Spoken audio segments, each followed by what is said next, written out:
शुक्रवार को इजराइल ने अचानक से ईरान पर ताबड़तोड़ हमले कर डाले। ईरान के कुछ समझने से पहले ही इजराइल ने ईरान में भयंकर तबाही मचा डाली।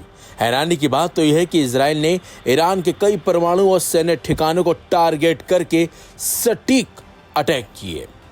खबर यह है कि ड्रोन और मिसाइलों की मदद से ईरान में इजराइल ने ये तबाही मचाई है। इजरायली हमले में सबसे बड़ा झटका ईरान के नातांज एनरिचमेंट फैसिलिटी को लगा है, जिसे अब पूरी तरह से तबाह बताया जा रहा है। ईरान के एटॉमिक एनर्जी प्रमुख ने खुद इस बात की पुष्टि की है कि नातांज रिएक्टर अब नहीं बचा, जिसकी पहली तस्वीरें भी सामने आई हैं। इन तस्वीरों में साफ साफ नजर आ रहा है कि नातांज रिएक्टर प्लांट से सिर्फ और सिर्फ धुआं ही नजर आ रहा है। जिस तरह से नातांज रिएक्टर से आग की लपटें दिखाई दे रही हैं, उससे अंदाजा लगाया जा सकता है कि अब वहां कुछ नहीं बचा। बता दें आपको, नातांज न्यूक्लियर फैसिलिटी ईरान की सबसे महत्वपूर्ण यूरेनियम संवर्धन साइट मानी जाती है। ये राजधानी तेहरान से करीब 220 किलोमीटर दूर है। इस फैसिलिटी के कई हिस्से जमीन के नीचे बनाए गए थे ताकि हवाई हमलों से बचाव हो सके। यहाँ सेंट्रीफ्यूज की कई कैस्केड्स लगे थे, जिनके जरिए यूरेनियम को उच्च स्तर पर संवर्धित किया जाता था। नातांज को ईरान के परमाणु कार्यक्रम का दिल माना जाता है। इसी वजह से ये साइट पहले भी हमलों और साइबर अटैक्स का निशाना बन चुकी है। 2010 में इस साइट पर स्टक्सनेट वायरस से हमला हुआ था, जिसे इजराइल और अमेरिका की जॉइंट ऑपरेशन माना जाता है। उस हमले में ईरान के कई सेंट्रीफ्यूज बर्बाद हो गए थे। Aim right, achieve big. At KR Mangalam University, we provide you the platform to turn your dreams into reality. At KR Mangalam University. इसके अलावा 2 बार यहाँ तोड़फोड़ भी हुई है, जिनका आरोप इजराइल पर ही लगा। ये परिसर साल 2002 में पहली बार दुनिया की नजरों में तब आया, जब सैटेलाइट तस्वीरों से इसका खुलासा किया गया था। यहाँ ईरान ने हजारों की संख्या में सेंट्रीफ्यूज मशीनें लगा रखी हैं, जिनका इस्तेमाल यूरेनियम को 3.5% से लेकर 60% तक संवर्धित करने के लिए किया जाता है। परमाणु बम बनाने के लिए लगभग 90% संवर्धन की जरूरत होती है।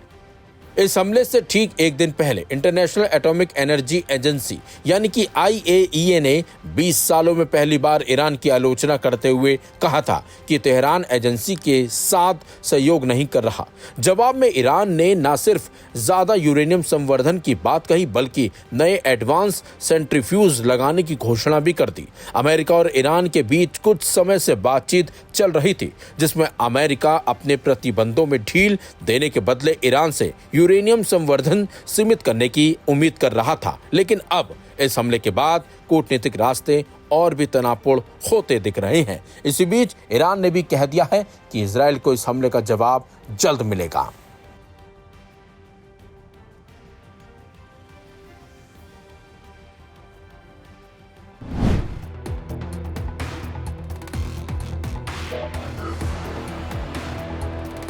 शुक्रवार को इसराइल ने ईरान के परमाणु और सैन्य ठिकानों पर भीषण हवाई हमले कर दिए, जिसमें ईरान को अब तक का सबसे ज्यादा नुकसान झेलना पड़ा है। जवाब में ईरान ने इसराइल की ओर 200 से अधिक ड्रोन्स दागने का दावा किया है, जो इस वक्त सीरिया के रास्ते इसराइल जा रहे हैं। इस हमले ने पश्चिम एशिया में युद्ध की स्थिति को और भी गंभीर बना दिया है। 13 जून की तड़के इसराइल ने ऑपरेशन राइजिंग लायन नाम के तहत ईरान के 100 से अधिक सैन्य और परमाणु ठिकानों पर हमले कर दिए। इन हमलों में 200 से अधिक इस्राएली लड़ाकू विमानों ने 330 से अधिक बम गिराए। इस हमले में ईरानी रिवॉल्यूशनरी गार्ड्स के प्रमुख जनरल हुसैन सलामी, जनरल मोहम्मद बागेरी और 2 प्रमुख परमाणु वैज्ञानिकों की मौत हो गई। इसराइल के इस हमले के बाद ईरान ने अपनी सैन्य ताकत का प्रदर्शन करते हुए 200 से अधिक ड्रोन इसराइल की ओर दागे हैं। ईरानी रिवॉल्यूशनरी गार्ड्स ने इसे ईमानदार वादा ऑपरेशन का नाम दिया है। ईरान ने साफ कर दिया है कि वो इसराइल को अब छोड़ने वाला नहीं है। ईरान ने यह भी कहा कि इसराइल ने यह गलती कर दी है, खून का बदला अब खून होगा। ईरान के सुप्रीम लीडर खामेनेई ने इसराइल के इस हमले की निंदा करते हुए कहा कि अब सबसे बड़ी भूल इसराइल की तरफ से की गई है, जिसका बदला उसी हिसाब से लिया जाएगा। लेकिन अब ईरान के लिए बुरी खबर यह है कि उसके कई बड़े अफसर इस हमले में मारे गए हैं। बताया जा रहा है कि जिस वक्त इसराइल ने हमला किया उस वक्त ये सभी अफसर एक जगह पर मीटिंग कर रहे थे और इसकी भनक इसराइल को लग गई।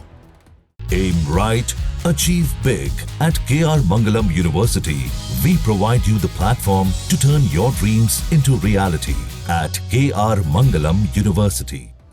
उसने तत्काल अपने फाइटर जेट्स के साथ ही तमाम उपकरणों से ईरान पर धावा बोल दिया, जिससे ईरान जब तक कुछ समझ पाता तब तक वहां पर तहस नहस हो चुका था। अमेरिका ने इसराइल को समर्थन देने का वादा कर दिया है, जबकि संयुक्त राष्ट्र सुरक्षा परिषद ने आपातकालीन बैठक बुलाने की योजना बनाई है। भारत ने क्षेत्रीय शांति के लिए संयम और कूटनीतिक प्रयासों की आवश्यकता की बात की है। सबसे बड़ा झटका ईरान को तब लगा जब IRGC के शीर्ष नेता हुसैन सलामी की मौत की खबरें आईं। साथ ही सेना प्रमुख मोहम्मद बाघेरी की भी मौत हो गई। इधर 2 प्रमुख परमाणु वैज्ञानिक भी हमले में मारे गए। इसराइल के प्रधानमंत्री बेंजामिन नेतन्याहू ने हमले को आत्मरक्षा का कदम बताया और कहा कि ईरान के पास 15 परमाणु बम बनाने लायक यूरेनियम हो गया था, जिसे किसी भी हाल में रोका जाना जरूरी था। दूसरी ओर ईरान ने भी इसराइल को कठोर जवाब देने के लिए अब 200 से ज्यादा ड्रोन से हमले कर दिए हैं। हालांकि ये ड्रोन इसराइल को कितना नुकसान पहुंचा पाएंगे ये तो उनके इसराइल पहुंचने के बाद ही पता चलेगा। इधर दूसरी तरफ कहा यह भी जा रहा है कि अमेरिका भले ही ये कह रहा हो कि वो इस हमले में शामिल नहीं है, उसने अपने आप को इस हमले से अलग कर लिया हो, लेकिन कहीं न कहीं अमेरिका भी तैयारी कर चुका है ईरान पर हमला करने के लिए। वैश्विक समुदाय की तरफ से इसराइल के इस हमले की निंदा की जा रही है, लेकिन सच्चाई तो यही है कि ईरान में अब तक बहुत बड़े पैमाने पर नुकसान हो चुका है।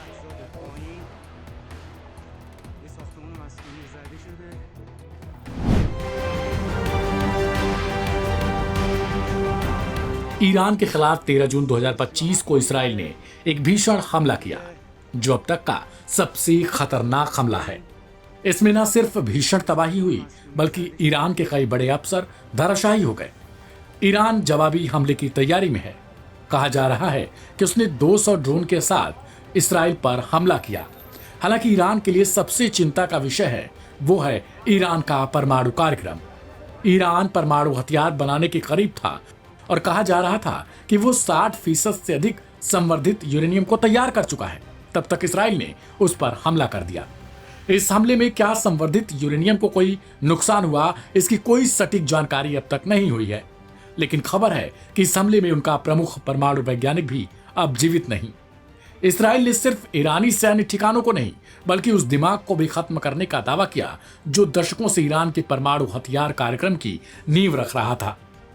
इनका नाम है डॉक्टर मोहम्मद मेहदी तेहरानची, एक वैज्ञानिक, एक रणनीतिकार और वो शख्स जो अमाद योजना के केंद्र में थे। अमाद ईरान के परमाणु प्लान का नाम है। मोहम्मद मेहदी तेहरानची एक नाम जो ईरान के वैज्ञानिक जगत में लंबे समय से जाना पहचाना रहा है। Moscow institute of physics and technology से थ्योरेटिकल फिजिक्स में डॉक्टरेट और फिर शाहिद बेहेश्ती विश्वविद्यालय में भौतिकी के प्रोफेसर। उन्हें एक बुद्धिमान वैज्ञानिक और शैक्षणिक नेता के रूप में जाना जाता था, लेकिन उनकी असली भूमिका पर्दे के पीछे थी। तेहरानची की असली पहचान तब सामने आई जब अमेरिकी खुफिया एजेंसियों ने उन्हें अमाद प्लान का हिस्सा बताया। ईरान का वो गुप्त कार्यक्रम जिसका उद्देश्य परमाणु हथियार बनाना था। वह सब प्रोजेक्ट 3x30 के प्रमुख थे, जो सीधे परमाणु विस्फोट परीक्षण से जुड़ा था। Aim right, achieve big. At KR Mangalam University, we provide you the platform to turn your dreams into reality. At KR Mangalam University. साथ ही 3x20 परियोजना में भी उन्होंने यूरेनियम ड्यूट्राइड बनाने की निगरानी की, एक ऐसा पदार्थ जो परमाणु हथियारों के लिए जरूरी होता है।